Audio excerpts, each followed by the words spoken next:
हरे कृष्णा, जय श्री हरि। ओम नमः शिवाय। प्रिय भक्तजनों, आज बृहस्पतिवार के दिन आप बृहस्पति देव की बड़ी ही दुर्लभ कथा सुनेंगे। इस कथा को सुनने से भक्तों की सभी मनोकामनाएं भगवान बृहस्पति देव की कृपा से पूर्ण हो जाती हैं। तो आइए बड़ी ही श्रद्धा और प्रसन्न चित्त मन से इस कथा को सुनते हैं। भारतवर्ष में एक प्रतापी और दानी राजा राज्य करता था। वह नित्य गरीबों और ब्राह्मणों की सहायता करता था। यह बात उसकी रानी को अच्छी नहीं लगती थी। वह न ही गरीबों को दान देती, न ही भगवान का पूजन करती थी और राजा को भी दान देने से मना किया करती थी। एक दिन राजा शिकार खेलने वन को गए हुए थे, तो रानी महल में अकेली थी। उसी समय बृहस्पति देव साधु वेश में राजा के महल में भिक्षा लेने के लिए गए और भिक्षा मांगी, तो रानी ने भिक्षा देने से इनकार कर दिया और कहा, हे साधु महाराज, मैं तो दान पुण्य से तंग आ गई हूँ। मेरा पति सारा धन लुटाते रहते हैं। मेरी इच्छा है कि हमारा धन नष्ट हो जाए, फिर न रहेगा बांस, न बजेगी बांसुरी। साधु ने कहा, देवी तुम तो बड़ी विचित्र हो। धन संतान तो सभी चाहते हैं, पुत्र और लक्ष्मी तो पापी के घर भी होने चाहिए। यदि तुम्हारे पास अधिक धन है तो भूखों को भोजन दो, प्यासों के लिए प्याऊ बनवाओ, मुसाफिरों के लिए धर्मशालाएं खुलवाओ। जो निर्धन अपनी कुंवारी कन्याओं का विवाह नहीं कर सकते, उनका विवाह करा दो। ऐसे और कई काम हैं जिनके करने से तुम्हारा यश लोक और परलोक में फैलेगा। परंतु रानी पर उपदेश का कोई प्रभाव नहीं पड़ा। वह बोली, महाराज आप मुझे कुछ न समझाएं, मैं ऐसा धन नहीं चाहती जो हर जगह बांटती फिरूं। साधु ने उत्तर दिया, यदि तुम्हारी ऐसी इच्छा है तो तथास्तु। तुम ऐसा करना कि बृहस्पतिवार को घर लीपकर पीली मिट्टी से अपना सिर धोकर स्नान करना, भट्टी चढ़ाकर कपड़े धोना। ऐसा करने से आपका सारा धन नष्ट हो जाएगा। इतना कहकर वह साधु महाराज वहाँ से आलोक हो गए और साधु के अनुसार कही बातों को पूरा करते हुए रानी को केवल 3 बृहस्पतिवार ही बीते थे कि उसकी समस्त धन संपत्ति नष्ट हो गई। भोजन के लिए राजा का परिवार तरसने लगा। तब एक दिन राजा ने रानी से बोला कि हे रानी, तुम यहीं रहो, मैं दूसरे देश को जाता हूँ, क्योंकि यहाँ पर सभी लोग मुझे जानते हैं, इसलिए मैं कोई छोटा कार्य नहीं कर सकता। ऐसा कहकर राजा परदेश चला गया। वह जंगल से लकड़ी काट कर लाता और शहर में बेचता था। इस तरह वह अपना जीवन व्यतीत करने लगा।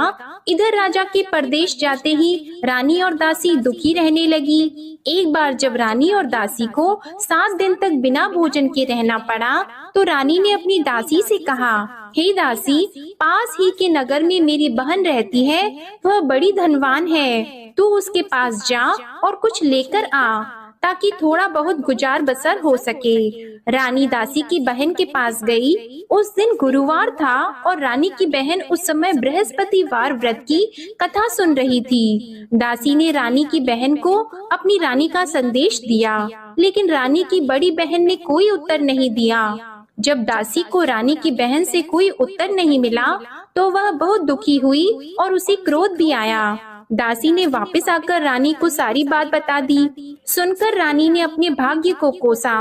उधर रानी की बहन ने सोचा कि मेरी बहन की दासी आई थी, परंतु मैं उससे नहीं बोली, इससे वह बहुत दुखी हुई होगी। कथा सुनकर और पूजन समाप्त करके वह अपनी बहन के घर आई और कहने लगी, हे बहन, मैं बृहस्पतिवार का व्रत कर रही थी, तुम्हारी दासी मेरे घर आई थी, परंतु जब तक कथा होती है तब तक न तो उठते हैं और न ही बोलते हैं, इसलिए मैं नहीं बोली। कहो दासी क्यों गई थी? रानी बोली, बहन तुमसे क्या छिपाऊं, हमारे घर में खाने तक को अनाज नहीं था। ऐसा कहते कहते रानी की आंखें भर आई। उसने दासी समेत पिछले 7 दिनों से भूखे रहने तक की बात अपनी बहन को विस्तार पूर्वक सुना दी। रानी की बहन बोली, देखो बहन, भगवान बृहस्पति सबकी मनोकामना को पूर्ण करते हैं। देखो शायद तुम्हारे घर में अनाज रखा हो। पहले तो रानी को विश्वास नहीं हुआ, पर बहन के आग्रह करने पर उसने अपनी दासी को अंदर भेजा तो उसे सचमुच अनाज से भरा एक घड़ा मिल गया। यह देखकर दासी को बड़ी हैरानी हुई। दासी रानी से कहने लगी, हे रानी, जब हमको भोजन नहीं मिलता तो हम व्रत ही तो करते हैं, इसलिए क्यों न इनसे व्रत और कथा की विधि पूछ ली जाए ताकि हम भी व्रत कर सकें। तब रानी ने अपनी बहन से बृहस्पतिवार व्रत के बारे में पूछा। उसकी बहन ने बताया, बृहस्पतिवार के व्रत में चने की दाल और मुनक्का से विष्णु भगवान का केले की जड़ में पूजन करें तथा दीपक जलाएं, व्रत कथा सुने और पीला भोजन ही करें। इससे बृहस्पति देव प्रसन्न होते हैं। और व्रत और पूजन विधि बताकर रानी की बहन अपने घर को लौट गई। 7 दिन के बाद जब गुरुवार आया तो रानी और दासी ने व्रत रखा। घुड़साल में जाकर चना और गुड़ लेकर आई, फिर उससे केले की जड़ तथा विष्णु भगवान का पूजन किया। अब पीला भोजन कहाँ से आए, इस बात को लेकर दोनों बहुत दुखी थी। क्योंकि उन्होंने व्रत रखा था, इसलिए बृहस्पति देव उनसे प्रसन्न थे। इसलिए वे एक साधारण व्यक्ति का रूप धारण करके 2 थालों में सुंदर पीला भोजन दासी को दे गए। भोजन पाकर दासी बहुत प्रसन्न हुई और फिर रानी के साथ मिलकर भोजन ग्रहण किया। उसके बाद वे सभी गुरुवार को व्रत और पूजन करने लगी। बृहस्पति भगवान की कृपा से उनके पास फिर से धन संपत्ति आ गई, परंतु रानी फिर से पहले की तरह आलस्य करने लगी। तब दासी बोली, देखो रानी, तुम पहले भी इस प्रकार आलस्य करती थी, तुम्हें धन रखने में कष्ट होता था, इस कारण सभी धन नष्ट हो गया, और अब जब भगवान बृहस्पति की कृपा से धन मिला है तो तुम्हें फिर से आलस्य होता है।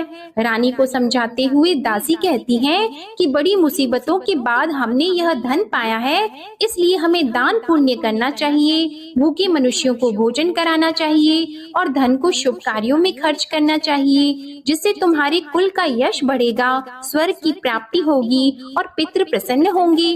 दासी की बात मानकर रानी अपना धन शुभ कार्यों में खर्च करने लगी, जिससे पूरे नगर में उसका यश फैलने लगा। उधर एक दिन राजा दुखी होकर जंगल में एक पेड़ के नीचे आसन जमाकर बैठ गया।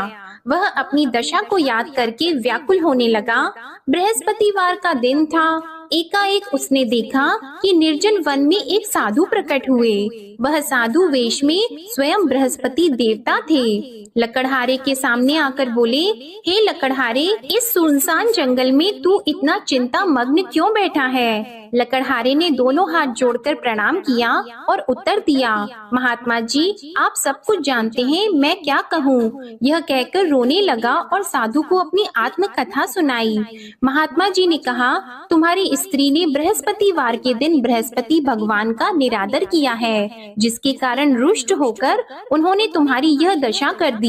अब तुम चिंता को दूर करके मेरे कहने पर चलो तो तुम्हारे सब कष्ट दूर हो जाएंगे और भगवान पहले से भी अधिक संपत्ति देंगे। तुम बृहस्पति के दिन कथा किया करो, 2 पैसे के चने मुनक्का लाकर उसका प्रसाद बनाओ और शुद्ध जल से लोटे में शक्कर मिलाकर अमृत तैयार करो।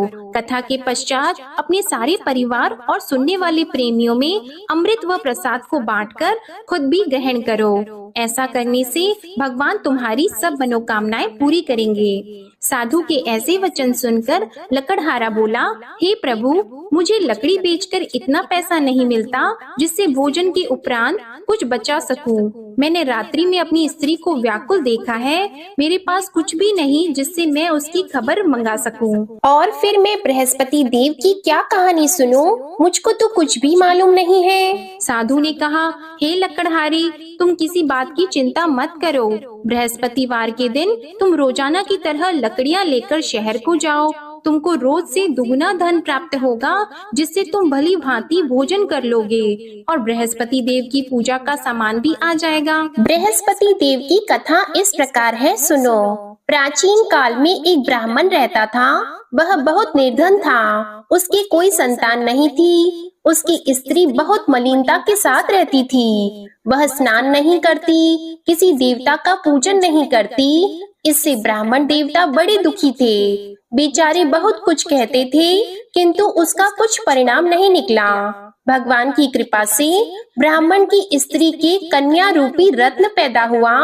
कन्या बड़ी होने पर प्रातः स्नान करके विष्णु भगवान का जाप और बृहस्पतिवार का व्रत करने लगी। अपने पूजन पाठ को समाप्त करके विद्यालय जाती तो अपनी मुट्ठी में जौ भर के ले जाती और पाठशाला के मार्ग में डालती जाती। तब ये जौ स्वर्ण के हो जाते तो लौटते समय उनको बीन कर घर ले आती। एक दिन वह बालिका सूप में उस सोने की जौ को फटक कर साफ कर रही थी कि उसके पिता ने देख लिया और कहा, हे बेटी, सोने की जौ के लिए सोने का सूप होना चाहिए। दूसरे दिन बृहस्पतिवार था।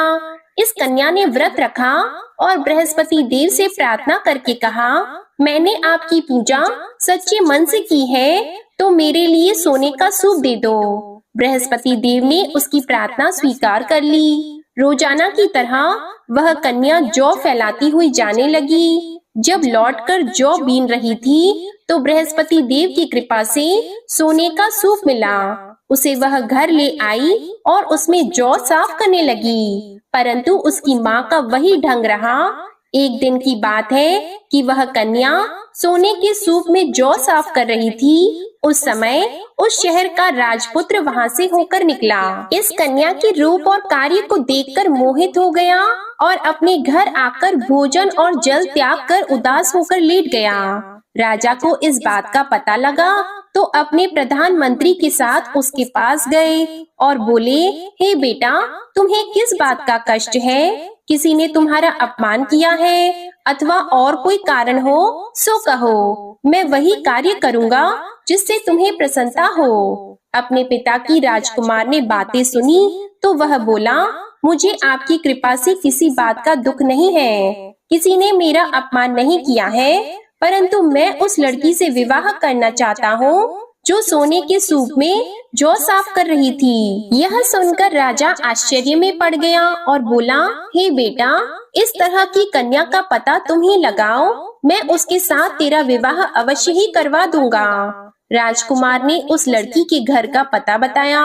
तब मंत्री उस लड़की के घर गए और ब्राह्मण देवता को सभी हाल बताया। ब्राह्मण देवता राजकुमार के साथ अपनी कन्या का विवाह करने के लिए तैयार हो गए तथा विधि विधान के अनुसार ब्राह्मण की कन्या का विवाह राजकुमार के साथ हो गया। कन्या के घर से जाते ही पहले की भांति उस ब्राह्मण देवता के घर में गरीबी का निवास हो गया। अब भोजन के लिए भी अन्न बड़ी मुश्किल से मिलता था। एक दिन दुखी होकर ब्राह्मण देवता अपनी पुत्री के पास गए। बेटी ने पिता की दुखी अवस्था को देखा और अपनी माँ का हाल पूछा। तब ब्राह्मण ने भी सभी हाल कहा। कन्या ने बहुत सा धन देकर अपने पिता को विदा कर दिया। इस तरह ब्राह्मण का कुछ समय सुख पूर्वक व्यतीत हुआ। कुछ दिन के बाद फिर वही हाल हो गया। ब्राह्मण फिर अपनी कन्या के यहाँ गया और सारा हाल कहा तो लड़की बोली, हे पिताजी, आप माताजी को यहाँ ले आओ, मैं उन्हें विधि बता दूंगी जिससे उनकी गरीबी दूर हो जाए। वह ब्राह्मण देवता अपनी स्त्री को साथ लेकर पहुँचे तो अपनी माँ को समझाने लगी कि हे माँ, तुम प्रातः काल प्रथम स्नान आदि करके विष्णु भगवान का पूजन करो तो सब दरिद्रता दूर हो जाएगी। परंतु उसकी माँ ने एक भी बात नहीं मानी और प्रातः काल उठकर अपनी पुत्री के बच्चों की जूठन को खा लिया। इससे उसकी पुत्री को भी बहुत गुस्सा आया।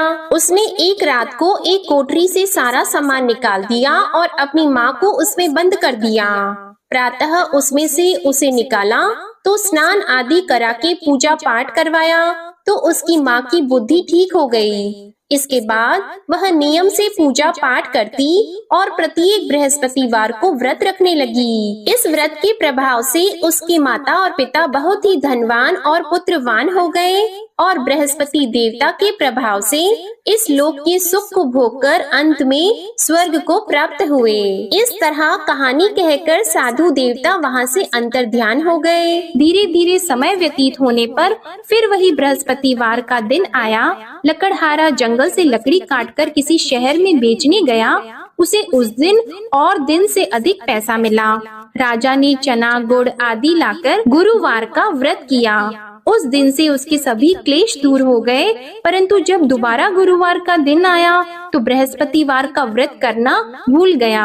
इस कारण बृहस्पति भगवान नाराज हो गए। उस दिन उस नगर के राजा ने विशाल यज्ञ का आयोजन किया था तथा शहर में ये घोषणा करा दी कि कोई भी मनुष्य अपने घर में भोजन न बनवाए, न आग जलाए। समस्त जनता मेरे यहाँ भोजन करने आए। इस आज्ञा को जो न मानेगा उसे फांसी की सजा दी जाएगी। इस तरह की घोषणा संपूर्ण नगर में करवा दी गई। राजा की आज्ञा के अनुसार शहर के सभी लोग भोजन करने गए, लेकिन लकड़हारा कुछ देर से पहुंचा, इसलिए राजा उसको अपने साथ घर लेके गए और ले जाकर भोजन करा रहे थे तो रानी की दृष्टि उस खूंटी पर पड़ी जिस पर उसका हार लटका हुआ था। वह वहाँ पर दिखाई नहीं दिया। रानी ने निश्चय किया कि मेरा हार इस मनुष्य ने चुरा लिया है। उसी समय सिपाहियों को बुलाकर उसको कारागार में डलवा दिया। जब लकड़हारा कारागार में पड़ गया और बहुत दुखी होकर विचार करने लगा कि न जाने कौन से पूर्व जन्म के कर्म से मुझे यह दुख प्राप्त हुआ है, और उसी साधु को याद करने लगा जो कि जंगल में मिला था। उसी समय तत्काल बृहस्पति देव साधु के रूप में प्रकट हुए और उसकी दशा को देखकर कहने लगे, अरे मूर्ख, तूने बृहस्पति देव की कथा नहीं करी, इस कारण तुझे दुख प्राप्त हुआ है। अब चिंता मत कर, बृहस्पतिवार के दिन कारागार के दरवाजे पर 4 पैसे पड़े मिलेंगे, उनसे तू बृहस्पति देव की पूजा करना, तेरे सभी कष्ट दूर हो जाएंगे। बृहस्पतिवार के दिन उसे 4 पैसे मिले। लकड़हारे ने कथा कही। उसी रात्रि को बृहस्पति देव ने उस नगर के राजा को स्वप्न में कहा, हे राजा, तुमने जिस आदमी को कारागार में बंद कर दिया है वह निर्दोष है, वह राजा है, उसे छोड़ देना। रानी का हार उसी खूंटी पर लटका है, अगर तू ऐसा नहीं करेगा तो मैं तेरे राज्य को नष्ट कर दूंगा। इस तरह रात्रि के स्वप्न को देखकर राजा प्रातः काल उठा और खूंटी पर हार देखकर लकड़हारे को बुलाकर क्षमा मांगी और लकड़हारे को योग्य सुंदर वस्त्र आभूषण देकर विदा कर दिया। बृहस्पति देव की आज्ञा के अनुसार लकड़हारा अपने नगर को चल दिया। राजा जब अपने नगर के निकट पहुंचा तो उसे बड़ा आश्चर्य हुआ। नगर में पहले से अधिक बाग, तालाब, कुएं तथा बहुत सी धर्मशाला, मंदिर आदि बन गई हैं। राजा ने पूछा, यह किसका बाग और धर्मशाला है? तब नगर के सब लोग कहने लगे, यह सब रानी और बंदी के हैं। तो राजा को आश्चर्य हुआ और गुस्सा भी आया। जब रानी ने यह खबर सुनी कि राजा आ रहे हैं तो उन्होंने दासी से कहा, हे दासी, देख राजा हमको कितनी बुरी हालत में छोड़ गए थे, हमारी ऐसी हालत देखकर वह लौट न जाएं, इसलिए तू दरवाजे पर खड़ी हो जा। आज्ञा के अनुसार दासी दरवाजे पर खड़ी हो गई। राजा आए तो उन्हें अपने साथ लेकर आई। तब राजा ने क्रोध करके अपनी रानी से पूछा कि यह धन तुम्हें कैसे प्राप्त हुआ है? तब उन्होंने कहा, हमें यह सब धन बृहस्पति देव के इस व्रत के प्रभाव से प्राप्त हुआ है। राजा ने निश्चय किया कि 7 रोज बाद तो सभी बृहस्पति देव का पूजन करते हैं, परंतु मैं प्रतिदिन दिन में 3 बार कहानी और रोज व्रत किया करूंगा। अब हर समय राजा के दुपट्टे में चने की दाल बंदी रहती और दिन में 3 बार कहानी कहते। एक रोज राजा ने विचार किया कि चलो अपनी बहन के यहाँ हो आवे। इस तरह निश्चय करके राजा घोड़े पर सवार होकर अपनी बहन के यहाँ को चलने लगा। मार्ग में उसने देखा कि कुछ आदमी एक मुर्दे को लिए जा रहे हैं। उन्हें रोककर राजा कहने लगा, अरे भाइयों, मेरी बृहस्पति देव की कथा सुन लो। वे बोले, लो हमारा तो आदमी मर गया है, इसको अपनी कथा की पड़ी है। परंतु कुछ आदमी बोले, अच्छा कहो, हम तुम्हारी कथा भी सुनेंगे। राजा ने दाल निकाली और जब कथा आधी हुई थी कि मुर्दा हिलने लग गया, और जब कथा समाप्त हो गई तो राम राम करके मनुष्य उठकर खड़ा हो गया। आगे मार्ग में उसे एक किसान खेत में हल चलाता मिला तो राजा ने उसे देखकर बोला, अरे भैया, तुम मेरी बृहस्पतिवार की कथा सुन लो। किसान बोला, जब तक मैं तेरी कथा सुनूंगा तब तक 4 हरैया जोत लूंगा, जा अपनी कथा किसी और को सुनाना। इस तरह राजा आगे चलने लगा। राजा के हटते ही बैल पछाड़ खाकर गिर गए और किसान के पेट में बड़ी जोर का दर्द होने लगा। उस समय उसकी माँ रोटी लेकर आई और उसने जब यह देखा तो अपने पुत्र से सब हाल पूछा और बेटे ने सभी हाल कह दिया। तो बुढ़िया दौड़ी दौड़ी उस घुड़सवार के पास गई और उससे बोली कि मैं तेरी कथा सुनूंगी, तू अपनी कथा मेरे खेत पर चलकर ही कहना। राजा ने बुढ़िया के खेत पर जाकर कथा कही, जिसके सुनते ही वह बैल उठकर खड़े हुए तथा किसान के पेट का दर्द भी बंद हो गया। राजा अपनी बहन के घर पहुंचा। बहन ने भाई की खूब मेहमानी की। दूसरे रोज प्रातः काल राजा जगा तो वह देखने लगा कि सब लोग भोजन कर रहे हैं। राजा ने अपनी बहन से कहा, ऐसा कोई मनुष्य है जिसने भोजन नहीं किया हो? मेरे बृहस्पतिवार की कथा सुन ले। बहन बोली, हे भैया, यह देश ऐसा है कि पहले यहाँ लोग भोजन करते हैं, बाद में अन्य काम करते हैं। अगर कोई पड़ोस में हो तो देख आऊं। वह ऐसा कहकर देखने चली गई, परंतु उसे कोई ऐसा व्यक्ति नहीं मिला जिसने भोजन न किया हो। अतः वह एक कुम्हार के घर गई जिसका लड़का बीमार था। उसे मालूम हुआ कि उनके यहाँ 3 रोज से किसी ने भोजन नहीं किया है। रानी ने अपने भाई की कथा सुनने के लिए कुम्हार से कहा। वह तैयार हो गया। राजा ने जाकर बृहस्पतिवार की कथा कही, जिसको सुनकर उसका लड़का ठीक हो गया। अब तो राजा की प्रशंसा होने लगी। एक रोज राजा ने अपनी बहन से कहा कि हे बहन, हम अपने घर को जाएंगे, तुम भी तैयार हो जाओ। राजा की बहन ने अपनी सास से कहा तो सास ने कहा, हाँ चली जा, परंतु अपने लड़कों को मत ले जाना, क्योंकि तेरे भाई की कोई औलाद नहीं है। बहन ने अपने भैया से कहा, हे भैया, मैं तो चलूंगी पर कोई बालक नहीं चलेगा।